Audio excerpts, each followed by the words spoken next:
into thirds. Leader Fan Radio Network. Well, see you later. And KFAN.com. 2 minutes and 32 seconds past the hour of 3 Central Daylight Time. Welcome back.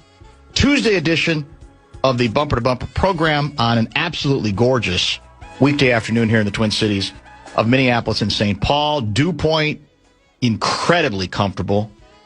Not all that moist at all.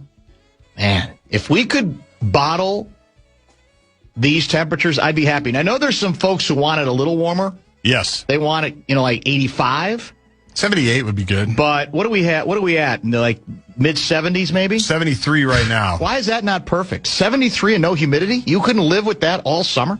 Do you have to have the swelter at some point to make it feel like summer for you? If I could do the 73 with a low of 62 instead of a low of 55 in the morning. Okay. I love the North Shore. What's wrong with crisp? Nothing. I love it. I love fall. I love going to the North Shore. Today felt like a North Shore morning. Yeah, a little bit. Which is good. I love it, but I live in the metro. Yeah.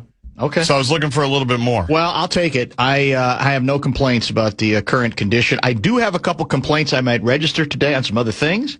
I know that'll shock those of you who've listened to the show from time to time. And you can respond via the Bradshaw and Bryan KFAN text line at 64686, which I think has been successfully rebooted until it logs me out, and then I'll have to log back in again. But more on that a little bit later. Lou Nanne is going to join us. He's already in the house. Louie is going to join us in studio again beginning at 3:30, earlier time than usual for him. So tell your friends if they are accustomed to Louie in the 5. Louie will be with us early at 3:30, and the beauty of it is in the second portion, the top of the hour, 4 o'clock stretch to about maybe 4:30, Phil Esposito is going to check in by telephone. It's kind of a reprise of the Legends with Louie series that we got into largely during the COVID period. Phil Esposito, look him up, kids. All-time great National Hockey League player, front office guy, etc. Literally one of the greatest scorers, one of the most natural scorers in the history of the National Hockey League, and a man not afraid to offer an opinion. No. As you will find out very, very quickly. For example, I want to know what he thinks about the big Torts news. He's out.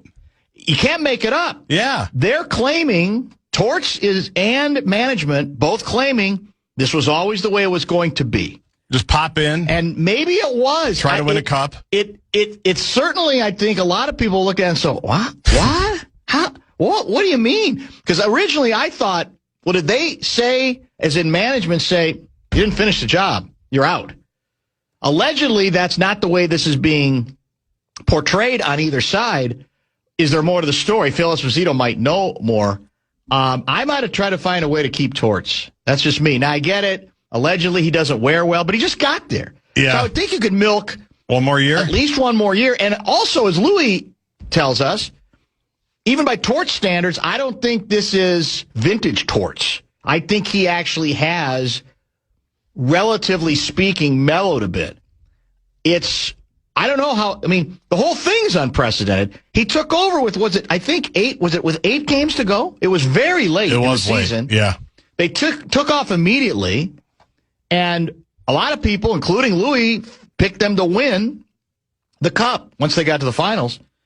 But the whole thing feels unprecedented, does it not?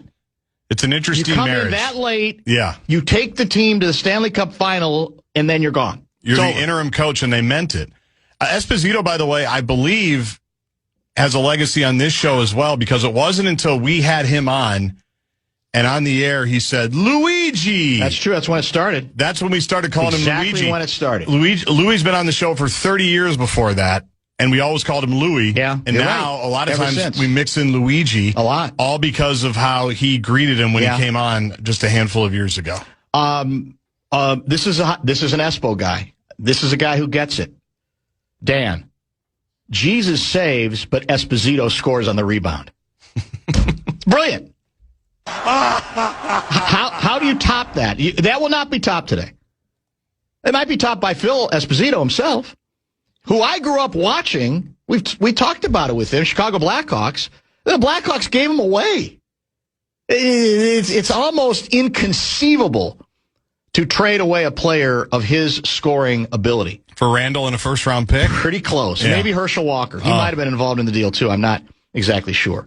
I want to say I'm all in on no longer splitting the reps, but what would it be? What's the term? Thirding the reps? Let's say if you have, let's do the math on it. Oh, boy. If you have 51 reps, okay, I want my 3 quarterbacks, not 2, my 3 quarterbacks to each get 17 reps. I want to split them 3 ways, and by that, I don't mean Carson Wentz. I don't mean your guy. What's his name? Max Brosmer? Max Brosmer. I don't. I mean the gambler. Oh, I wondered. Sorsby.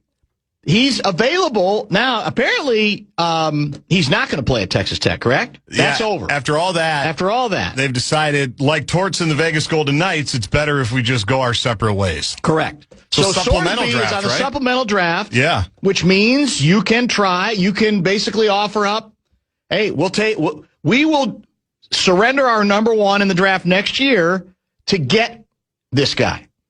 And I don't even know how the bidding works, quite frankly. I don't know how many teams might be in on it. Sorsby, leaving aside his challenges, is believed to be, was viewed by a lot of the big shots as a guy who would have absolutely gone high first round if he'd been available in the regular draft, right? So why not us? Why not now? If you thought it was a circus before, I want it to be the big top. Why not go all the way with it? We're already hedging our bets, right, by going out and getting Kyler.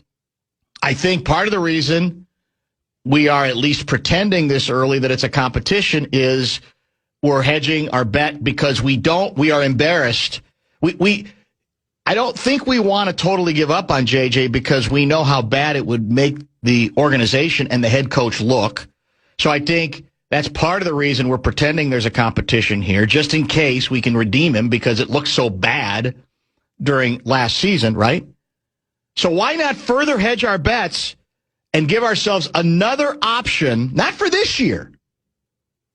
I don't think it has to be for this year, although I might be convinced, but for 2027. So if you split the reps 3 ways instead of 2, first of all, Kyler Murray might leave town. Right. Secondly, again, I don't know how many reps there are in an average practice or not a scrimmage, but an average practice. Right. I wouldn't know either. Whatever the number of reps is, if you split them 3 ways, I'm not sure it's conducive to anybody emerging. But on the other hand, how much fun for shows like ours? How much fun for the ink-stained wretches, the shock jocks who cover this team? Everybody in the pool. We add not only Kyler, but we add the highly coveted, if slightly controversial, is it Brendan Sorsby? Brendan. Yep, you got it. Brendan Sorsby as well. Come on, let's do it. What do we got to lose? Well, just the pick. You want some details on the supplemental draft? Mm-hmm. The draft works as a blind bid auction where interested teams will submit their bids indicating which round, 1 through 7, they're willing to surrender to select a specific player. So you're team X, I'm team Y. You say, I would surrender my second-round pick. I blindly say, I would surrender my first-round pick. I win. It's whoever surrenders the higher pick wins the blind bid. What if more than one team says we'll give up my number 1? Does that then have to do with the team with the worst record? I'm glad you asked. It gains precedence? Tie-breaking lottery.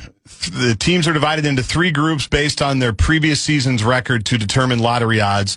Number 1, teams with 6 or fewer wins would get priority. I see. That's not us. Well, it's a weighted lottery, so that's how it is. Okay. So it's a weighted lottery. All right.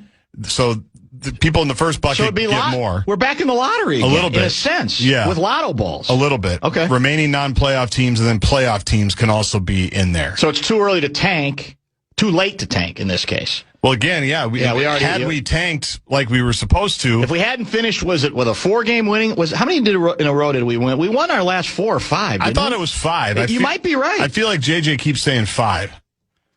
when he brings it up, J.J. McCarthy. I think you're right. I think he keeps saying 5, so let's go with 5. That killed us. Why wouldn't we? We're too proud. What's wrong with winning? What's wrong with I want it to be as messy and challenging as possible. That's what I look for. We pay these guys the big bucks to handle these sorts of situations. Now, my guess is I don't think KOC has it in him. I don't. Do you? I think probably not. He's not a guy who I think likes to handle creative tension that way. I just don't. And there would be. It'd be unbelievable because I'm sure the first part of the story would be from the McCarthy camp going, what are you doing? Right. If you want to go young, have a young option, that's what we're supposed to still represent. That's what you're telling us. If you're already saying, no, we've got the veteran and we want another young option, then get us out of town, right? Yeah. That would probably be the way it would be taken. I don't know.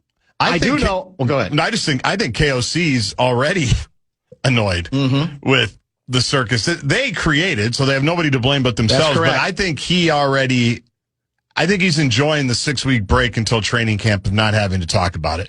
I think he's dreading coming back to, what do we call it? A back together weekend or welcome home weekend, whatever it's branded, brought to you by Gillette. And he's got to answer the questions right then and there repeatedly until he doesn't have to anymore. I don't think he's looking forward to that. This would make it even more so. More chaotic. He's a talent. He's obviously highly thought of. Texas Tech was willing to give him like $5 million and sell their soul publicly to support him. Talent remains undefeated. The National Football League. It's true. All right, a good text coming in early. Louis in studio, beginning with the bottom of this hour and much, much more before we wrap it up today at 6:30. Bumper to bumper with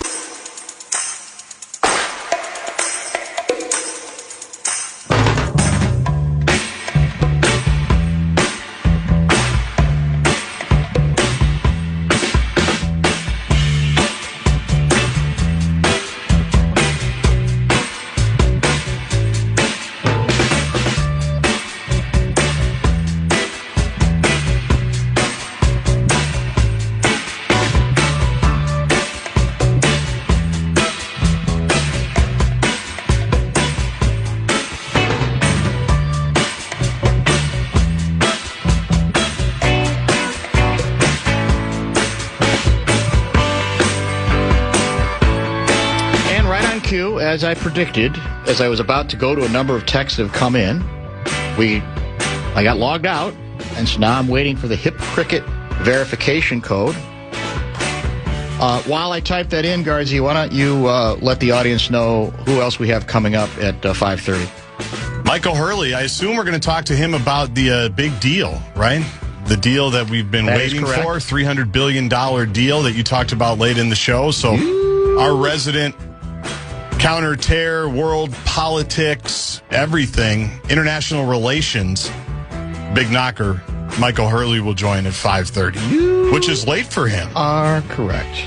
That is late. You're right. He's usually, working on something overseas, I think, in the middle of the night. Yeah, he's always got some side project that he's helping consult on, but it'll be good to have him. Yeah, it's been a while, and there's that's obviously going to be the major part of the conversation. A lot of reaction to the quarterback discussion and splitting the reps into thirds rather than in half. But also this came in from 612 guy. Please cover the heroic Justice Department fighting the terrible left-wing crime that makes Minneapolis a no-go zone. Let's get that out of the way early. All right, let's see what we can get here on the quarterback thing. The Wilfs, this is from Craig in Boston. The Wilfs will say no. Why do we assume that? Well, I guess... because of the circus? Because they're trying to sell the team. That's right. Remember? That came up, a month ago? Yeah, they're trying to sell the team. Yeah. They didn't want to spend any more money. Interesting. To get it ready to be sold. Did you strip it down? I did forget about that. You forgot that already? I forgot about that fleeting rumor, yeah. Yeah. That was well reported. Craig writes, Sorsby won't even get drafted at all. Great idea. Let's really test KOC. I think Deshaun Watson is soon to be a free agent also. 512 guy, gambling for the gambler. 763 guy, what if we trade J.J. McCarthy for Aaron Rodgers and we pick up Sorsby? Well, Kyler's still there, too, right? Is that what he's thinking? I guess he's just saying, let's turn it into a complete circus at that point. I don't know. Nate from Plymouth writes, puke. I guess that's a no. But is it a no because people have seen him play? Or is it a no because they don't want to deal with all this gambling stuff? Well, that's a good question. I guess it could be. It could be a statement on the morality of it, but there is no such thing as morality in the National Football League. There's just arm strength. That's true. And accuracy. And base, balance, body, and Brosmer. That's true. Feet and eyes.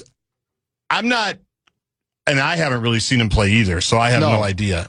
But I'm not even saying it's the wrong thing to not want to deal with the baggage. If you force me, I'd probably say I'd rather not. I don't know. Is he? But again, I haven't really watched the All-22. Is he that talented and that good? Obviously, Texas Tech thought a lot of him because they moved heaven and earth to try to get him and try to keep him and then keep him eligible. John, the mail carrier, he's wickedly talented. I'm sure several teams will have interest. Supplemental draft, basically, you don't even have to use a first on him. It's whatever round you bid. Yes, we know that. We learned that. That would be... We were reminded of it. I mean, if you could get him for a second, that'd be a steal, I think. But can you risk it? Depends on, I guess, how badly you're captivated by the whole concept of it. Isn't Jeff George available? Probably. Saw him in Champaign a few years ago. Is that true? Yeah, when his kid was on the team. Oh. Having dinner at the same place we were eating at. Trisecting the reps. Would that be the right term? Trisecting? Instead of bisecting. I guess you're trisecting. I've never heard that before.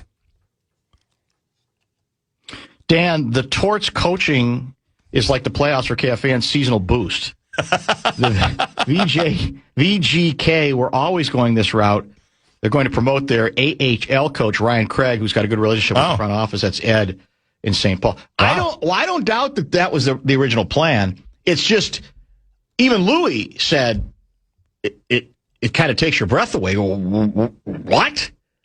Because you'd think no matter what your best laid plan is, if it goes as swimmingly as it did until it didn't, you say, well, maybe we got to reconsider, right? It's the old deal of, we've talked about this before, the players and coaches always have the last word, and sometimes when they do certain things, you go, well, maybe we got to take another look at this thing.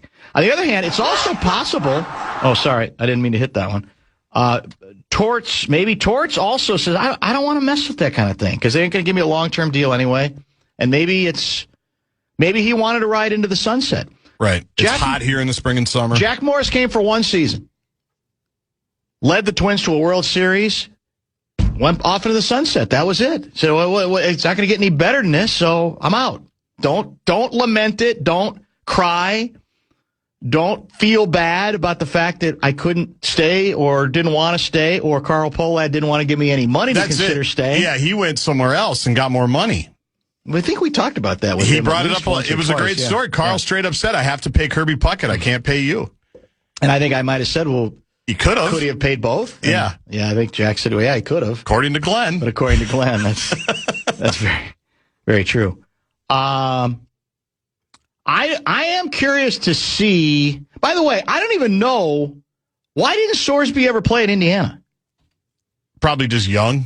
That would be my guess. All right. Probably just a young developing quarterback. I don't remember who they had at the time. I don't either. Because this is pre-Sig, so it wasn't like they were, it was Tom Allen, though. Was it pre-Sig? Sig, are you sure? Sig's only been there 2 years, right? That's true. I thought Sorsby was there in 24. Maybe I'm wrong. Maybe it was before that even. You might be right. He may have been. Yeah. But if you're looking at like the Tom Allen era too, yeah, I guess he probably would have had to have been there for maybe a year. Can we sub in Torts for the playoffs next year? How about that? How about the idea of a coach who you hire literally just for the postseason? Now, I guess the sticky wicket is the regular season coach might not like that. I don't know how you do that contractually. How cool would it be if Torts announces himself, look, you want shock treatment, you want your team to not just get into the postseason, but do something with it. Hire me late in the season. Give me 10 games minimum, maybe 15, to get my feet wet there, and let me take it the rest of the way. And then I'll go. Whether we win the Cup or not, I'll go at the end of that season, and I'll try to do that someplace else. How fun would that be to just have a coach who coaches in the postseason? Know what I'm saying? It'd be different. It'd be very different. It'd be great, but it's probably unlikely. Sorsby played in one game as a true freshman in Indiana. He did. 2022. Oh, that's way back. Okay, you're right. He transferred to Cincinnati in 2023. You're right. Played there for a couple years. Sig was not there yet. You're right. No, because Sig would have stopped it.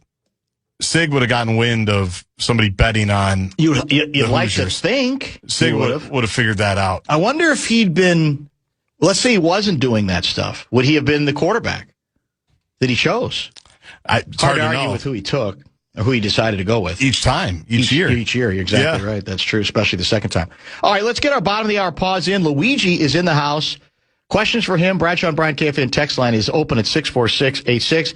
And we will reprise, beginning about 4 or so, the Legends with Louie series. Phil Esposito will be calling in at the top of the hour. It's always good fun with Espo, especially when the two of them just kind of go back and forth as well. So a lot going, and then we will talk geopolitical stuff with Michael Hurley on that big new deal with Iran that's being celebrated largely in Iran, not so much here, even by a number of noted righties. We'll get his view on all of that beginning at 5:30 right here in the Fan.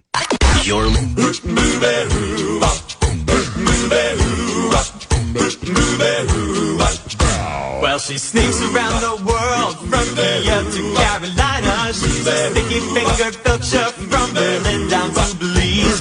She'll take you for a ride on a slow boat to China. Tell me, where in the world is Nanne? He is back in studio, brought to you by, as always, our good friends and his good friends at Kemp's. Phil Esposito will join the conversation at the top of the hour. We're very much looking forward. He's been on with us at least once, maybe twice. Put him on several times. 3 times. Yeah, it could be even 3. Yeah. He's dangerous. No, he is. You never know. No, that's right. Where he's going, where he's coming. Guards, he's got to be on the dump button just in case, because you can never be. But it's always a riot to have him on. So we're looking forward to that conversation too. Guards and I were just talking about the torts thing.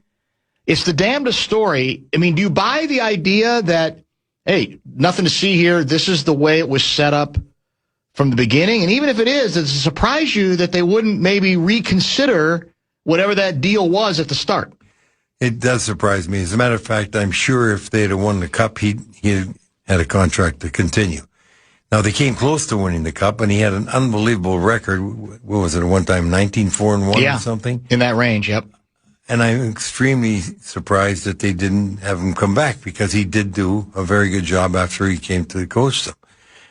Now, all of a sudden, what went through my mind, and it probably isn't right that it should, but the fact that they asked him before the 4th game if he was going to change goaltenders, and he said to the media guy, "You got mad. That might be the dumbest question I've ever heard." And now I wonder if ownership or something will say, "Oh no, he's going to revert back to where he interesting was." point. Yeah, and he did lose it. I don't know why they wouldn't bring him back. He did an outstanding job, and I don't know that they have somebody in mind that they could have brought in at the time. If they had somebody in mind, why didn't they bring him up for that run to the Stanley Cup? So I was really surprised. I saw that.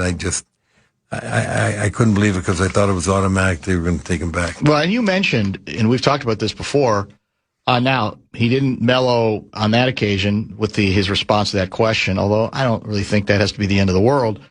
But in general, it seemed like there was maybe a little bit of softening of some of the rough edges in a way that might make him be viewed as more attractive again, or more trustworthy.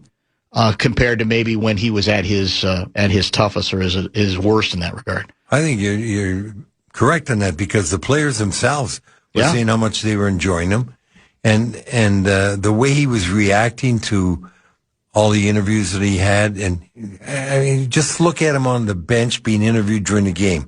He couldn't handle that kind of stuff before. He'd be very upset doing it. Yeah, he was terrific, and so that one statement, as you said, was not that big a deal. But I'm just wondering if they felt that it was a big deal because it was a turn from the way he had been acting. But that was a nothing statement. And I'm not saying that that's the reason, but I can't figure out any other reason why they didn't bring him back, because he did do a fine job, an excellent job with him.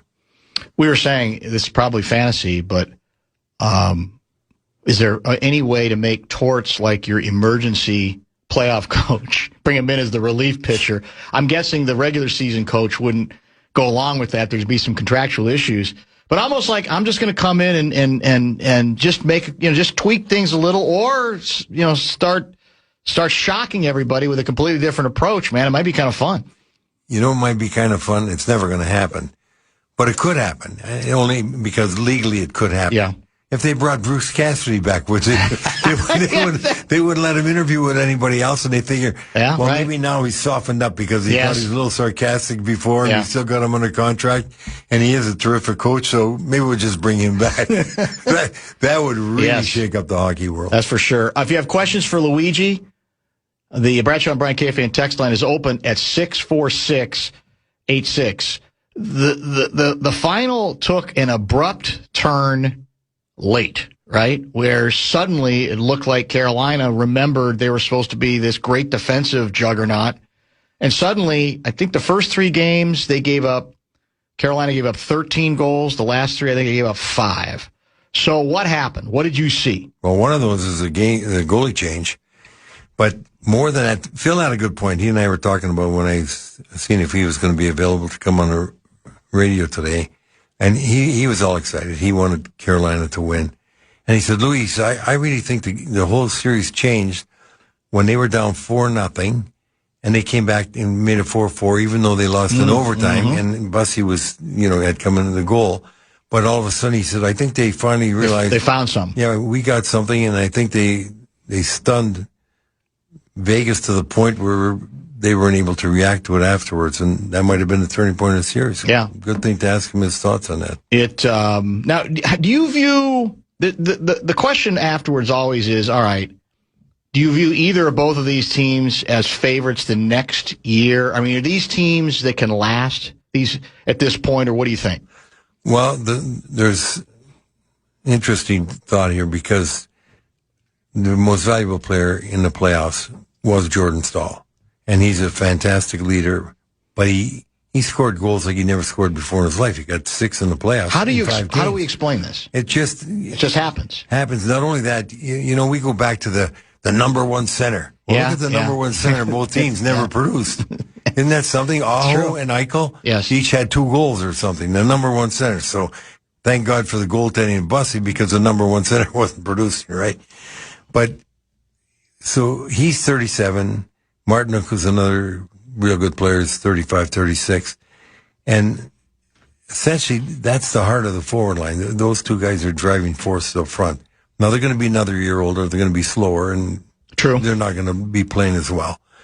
The thing is, you look at a team like Colorado, and they might tweak their lineup a little bit, and if they're healthy, I still can't make Carolina a favorite over Colorado, what Colorado had. So there's some of the things you got to look at there, and some of these other clubs are close, and they're going to. I think there's going to be a couple of major deals made around the league, and depending where Larkin goes, he could throw a wrench into into this, because he could be a big piece of another team, and having a different coach, I think. If Edmonton's able to make a smart goaltender move, which they haven't been able to do since, the goaltender, they're just, not just because it's such a big piece, but they're that piece away from being a Stanley Cup champion, because they do have the best couple forwards in the world on their team. They got a pretty solid defense, and they got one of the best young defensemen in Bouchard. So they tweak that defense a bit, and especially the goaltending, you got to factor them in. Then you go over the other side, and you still got teams that are good, that are, getting better. The Buffalo looks like they're coming on. Montreal's going to be a factor all year long. So it's going to be wide open. It's really going to be tough, I think, for Carolina to repeat. People constantly talk during the playoffs about it's a different animal. It's a different game. And I don't doubt that. I don't disagree with that. But let's try to flesh that out a little bit. And I want to get back into that when we have Phil on. How do you articulate when people say, and I assume you agree with it, and if you do, what does that mean? How does that translate? What changes that makes the game different and even your chances for success different based on different criteria? I think it's the finite time. And when I say finite, you got to win 16 games to win.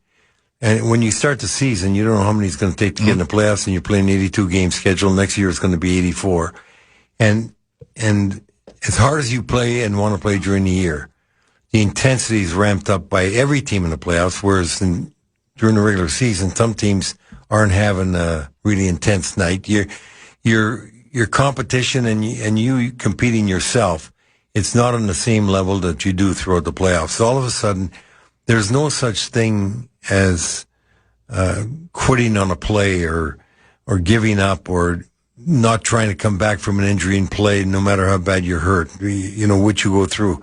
You want to win the cup so badly, and everything is thrown to the wind. You do whatever you have to do to make it happen, and every team feels that way. Every player feels that way. So the level of competition is so intense. The level of hurt is so intense. Every one of those players now that have finished the Stanley Cup, they go home the next day, the cup's over, and all they can feel are bruises. They'll recover. They'll take time to recover, but they're going to be much more aware of it they were during the playoffs, because your mindset is so different. I mean, it's just like something switches off. There was no way you're not going to play if you can play, and I mean with pain, with hurt, and it's a unique difference. It's something you really treasure to be into it, but you pay the price to do it. So does that, as a general manager, as you're putting a team together, how do you factor that in? Does that indicate there's in some ways a different kind of player that you need in the postseason as opposed to the regular season? It's not that you need a different one, but you want to get as many as you can during the regular season. And you see glimpses of that in players during the year. You see a lot of times, more than just a few glimpses of different players. And that's the type of player you want. You want the intense competitor, the guy that really competes. And many times when you're scouting players or talking about players or drafting players, you talk about their compete level. How badly do they want it? How badly are they willing to pay the price to do it? And you see that some of them have it way more than others for a longer period of time. A couple texters are reminding me of this, and I guess I either didn't know this or forgot about it.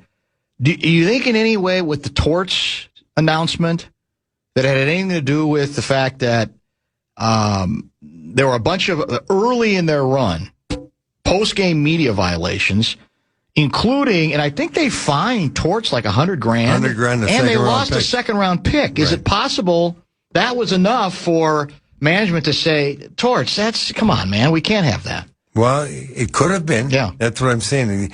The glimpses that you get during the playoffs, that could have been, because I was talking to Sather about a week ago, and we were talking about that, that's quite a penalty. You better believe it's a big penalty. Pick. But the fact was that he had these instances in the past. Yeah. And Glenn says, well, I wasn't too surprised about it. Look at how many times he did to me, and we got fined and stuff like that. So it is something that you never know what's going to trigger an owner or a general manager into making a decision. But that was substantial. That was big. It's not the money was big. No. The draft choice is big. You can't buy a second-round draft pick for $100,000. Ed in St. Paul with a good question, 715 guy. We asked Louis, as a management guy, when is the right time to blow things up and try a different approach with a team? The Hurricanes, he says, prime example. They've been a top team in the league for years, could not get over the hump, didn't panic, showed patience, took big swings in Rantanen and Gensel that didn't work out, flipping both later, but they stuck with the coach and identity to their identity, maybe just right team at the right time. Plus health. I'd have to say the right time is when you realize that the team or even the core of the team that you have are not the kind of core you're going to need to win. I can remember one thing I'll never, ever forget in my mind. It was 1982.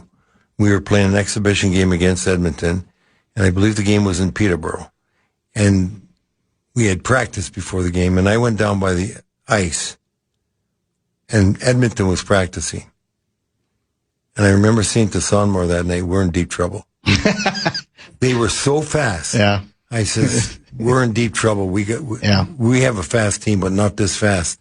And this is so dangerous. When you got that kind of speed and can execute, and if you look at Carolina, that was the difference. Remember when we were talking about why Carolina could win and why Vegas could win? I said, the one thing that scares me if I'm Vegas is Carolina's speed, even though Vegas beat Colorado, but some of their speed was out without McCarr and McKinnon for a game. And you want to know how are they going to be able to handle that speed. And if you look at Carolina, the reason why they won, all of a sudden after they got that four-goal spurt in 39 seconds, but look at the pace of the game after that. Not only that game, the other games, they won because of pressure. They just pressured Vegas so badly. They were on top of them in all zones so quickly, they give them no room to operate. And when you have that kind of speed, you can disengage the, teams that have some talent, but they can't get to it quick enough. They don't react as quickly. And Carolina just used their speed the rest of the way. And look at how many, I think it was 2, maybe 3, times we had in that series where Carolina was going with like 2 shots on goal for 18 minutes, 17 minutes. They get no shots on goal. And the speed kills. Yeah. Speed kills. No question about that. I want to try the Pat Micheletti theory on you. We had him on yesterday. It is his belief that there's too much emphasis and speculation on adding another center. He believes at the top of his priority, he doesn't discount how another center would help, but he believes this team, how did he put it, Guardsy, needs another defenseman, I think bigger, but one who also, I don't know if you could say he's Quinnesota light, but same sort of activity, puck possession, etc. I don't know if that kind of player exists, but he believes, as he was watching the finals, that he came away more concerned about whether the Wild have the goods defensively at the blue line more so than the situation at center or with forwards. What do you think? Well, I don't know if you watch any of the Canadian telecast, and I was able to see that. And at one time I was in Toronto there for a couple of days. And besides that, even the U.S. contest, one of the things you can remember each of those broadcasts is talking about is Jacob Slavin. And he was a defensive defenseman. And he's a terrific defensive defenseman. He's 6'5" on top of that, so he's got a long reach. But that's what the key was. Everybody, I don't think many people really realize what Brodin would have meant to that team in the playoffs. Because he's that type of defensive defenseman. That's why every team in the league would want him. That's why teams are trying to get him, because and I say, well, if we got to go against McDavid, Brodin's one of the guys that handles him as well as anybody.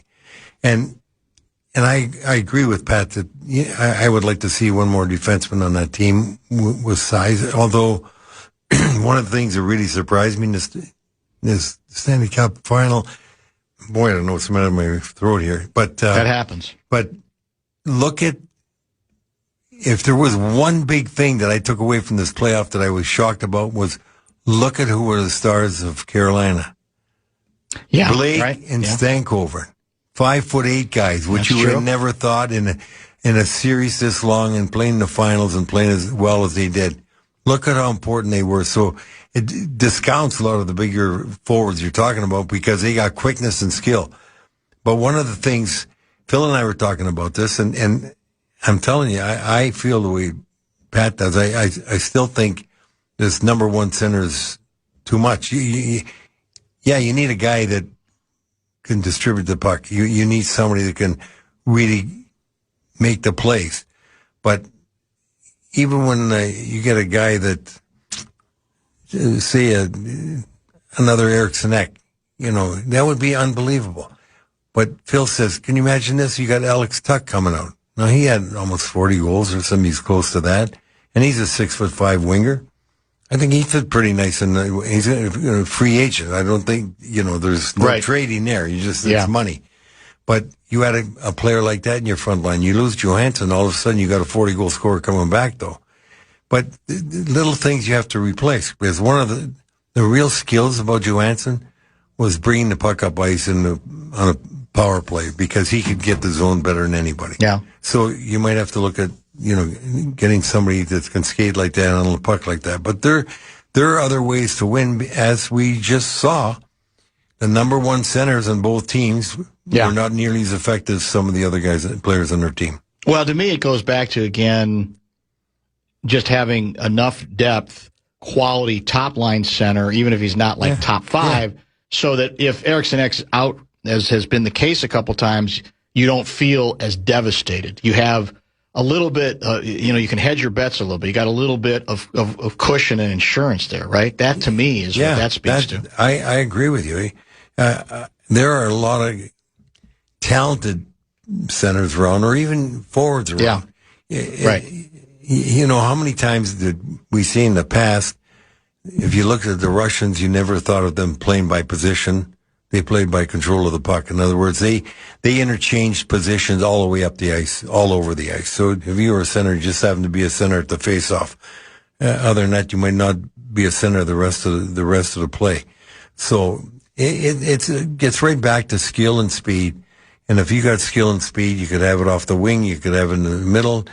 You certainly want skill and speed in defense. When you got guys like that that can move the puck out, that's a big difference. Like Kadri Miller, New York thought that he wasn't the piece that they needed anymore, and he's young, and they traded him to Carolina. He had a terrific playoff, and they raved about him. I mean, Slavin was overall really good, but another, a guy that you never heard much about all year long, Chatfield for Carolina, physical, moved the puck.